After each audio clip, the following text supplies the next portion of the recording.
ദിനവൃത്താന്തം. രാജാക്കന്മാർ തങ്ങളുടെ രാജ്യത്തെ സംഭവങ്ങൾ രേഖപ്പെടുത്താൻ കൊട്ടാര ചരിത്രകാരരെ ചുമതലപ്പെടുത്തിയിരുന്നു. ഇവർ തങ്ങളുടെ രാജാക്കന്മാരുടെ കാലത്തെ സംഭവങ്ങൾ രേഖപ്പെടുത്തിയ ഗ്രന്ഥങ്ങളെ ആധുനിക ചരിത്രകാരർ ദിനവൃത്താന്തങ്ങളെന്ന് വിളിച്ചു. കാരണം അവ സംഭവങ്ങളുടെ തുടർച്ചയായ കാലാനുക്രമ വിവരണം നൽകുന്നവയായിരുന്നു. ഗാബൽ. 13-ാം നൂറ്റാണ്ട് മുതൽ എല്ലാ ഉൽപ്പന്നങ്ങളുടെയും മേൽ ചുമത്തപ്പെട്ടിരുന്ന ഒരു നികുതിയായിരുന്നു ഗാബൽ. 13-ാം നൂറ്റാണ്ട് മുതൽ എല്ലാ ഉൽപ്പന്നങ്ങളുടെയും മേൽ ചുമത്തപ്പെട്ടിരുന്ന ഒരു നികുതിയായിരുന്നു ഗാബൽ.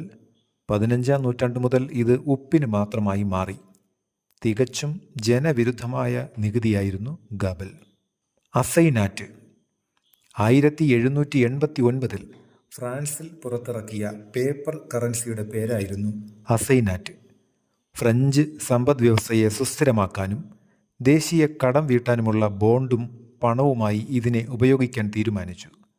കാലക്രമേണ ഗവൺമെൻറ് അതിൻ്റെ ചെലവുകൾ വഹിക്കുന്നതിനായി അമിതമായ അളവിൽ അസൈനാറ്റ് അടിച്ചിറക്കാൻ തുടങ്ങി. ഇത് വൻതോതിലുള്ള പണപ്പെരുപ്പത്തിനും കറൻസിയുടെ ദ്രുതഗതിയിലുള്ള മൂല്യത്തകർച്ചയ്ക്കും കാരണമായി. 1796 ആയപ്പോഴേക്കും അസൈനാറ്റിൻ്റെ മൂല്യം നഷ്ടപ്പെട്ടു. അസൈനാറ്റ്